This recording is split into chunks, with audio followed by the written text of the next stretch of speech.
to Litchfield. I thank thee, my dear brother, in iniquity. Iniquity, prithee, leave canting. You need not change your style with your dress.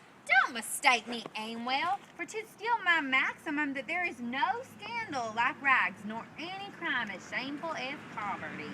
The world confesses it every day. In its practice, though, men won't own it for their opinion. Who did that worthy lord, my brother, single out of the sidewalks to sup with him the other night? Jack Handicraft, oh handsome, well-dressed, mannerly, sharping robe who keeps the best company in town. Right. Jack? And pray, who married my Lady Manslaughter the other day? The great Fortune? Why, Nick Marybone, a professed pickpocket and a good bowler. But he makes a handsome figure and rides in his coach that he formerly used to ride behind. But did you observe poor Jack Generous in the park last week? Yes, with his autumnal periwig shading his melancholy face, his coat older than anything but its fashion, with one hand out on his pocket and the other picking his useless teeth. And though the mall was crowded with company, yet poor Jack was as single and solitary as a lion in a desert.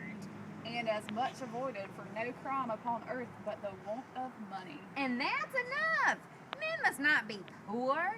Idleness is the root of all evil. The world's wide enough. Let 'em bustle. Fortune has taken the weak under her protection, but men of sense are left to their industry. Upon which topic we proceed, and I think luckily hitherto. Would not any man swear now that I am a man of quality, and you, my servant, when if our intrinsic value were known? Come. We are the men of intrinsic value who can stack our fortunes out of ourselves, whose worth is independent of accidents in life or revolutions in government. We have heads to get money and hearts to spend it. As to pure hearts, I grant you, they are as willing tits as any within 20 degrees. But I can have no great opinion of our heads from the service they have done us hitherto, unless it be that they have brought us from London hither to Litchfield, made me lord, and you my servant. That's more than you could expect already. But what money have we left? But 200 pounds. And our horses, clothes, rings, etc. Why, we have very good fortunes now for moderate people. And let me tell you, this 200 pound with the experience that we are now masters of is a better state than the 10 we have spent. Our friends indeed began to suspect that our pockets were low, but we came off with flying colors, showed no signs of want either in word or deed. Aye, and our going to Brussels was a good pretense enough for our sudden disappearing. And I warrant you, our friends imagine that we are gone a volunteering. Why, Faith, if this prospect fails, it must even come to that I am for venturing one of the hundreds, if you will, upon this night of rantry. But in case it should fail, we'll reserve others to carry us to some counterscarp, where we may die as we live in a blaze. With all my heart, we have lived justly, Archer. We can't say that we have spent our fortunes, but that we have enjoyed them. Right! So much pleasure for so much money. We've had our pennyworths and I'm millions. I would go to the same market again. Oh, London! Well, we've had our share, and let us be thankful. Past pleasures, for all I know, are best, such as we are sure of, and those to come may disappoint us.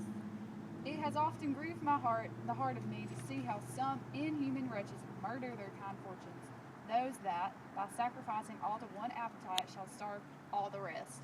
You shall have some that live only in their palates, and in their sense of tasting shall drown the other four.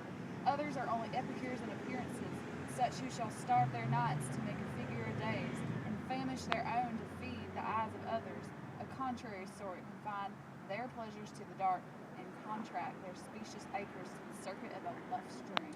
Right! But they find the enemies in that spot where they consume them, and I think your kind keepers have much to best on it, for they indulge the most senses by one extent.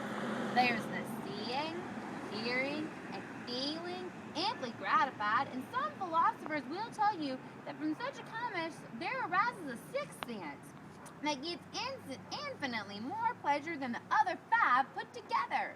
And to pass to the other extremity of all keepers, I think those the worst that keep their money. Those are the most miserable wights and beings. They destroy the rights of nature and disappoint the blessings of providence. Give me a man that keeps his 5 senses keen and bright as his sword, that has them always drawn out in just order and strength, with his reason as commander at the head of them, that detaches them by turns upon whatever party of pleasure agreeably offers, and commands them to retreat upon the least appearance of disadvantage or danger. For my part, I can stick to my bottle while my wine, my company, and my reason hold good. I can be charmed with Sappho's singing without falling in love with her face. I love hunting, but would not, like Acton, be eaten by my own dogs. I love a fine house, but let another keep it. And just so, I love a fine woman. In that last particular, you have the better of me. You're such an amorous puppy that I'm afraid you'll spoil our sport. You can't counterfeit the passion without feeling it. Though the wine and cart be out of doors in town, 'tis still in force with the country ladies. Let me tell you, Frank, the fool in that passion shall outdo the knave at any time. Well, I won't dispute it now. You command for the day, and so I submit. At Nottingham, you know, I am to be masked. And at Lincoln, I again. Then at Norwich, I mount, which I think shall be our last stage, for if we fail there, we'll embark for Holland. Bid adieu to Venus, and welcome Mars. A match, Mum!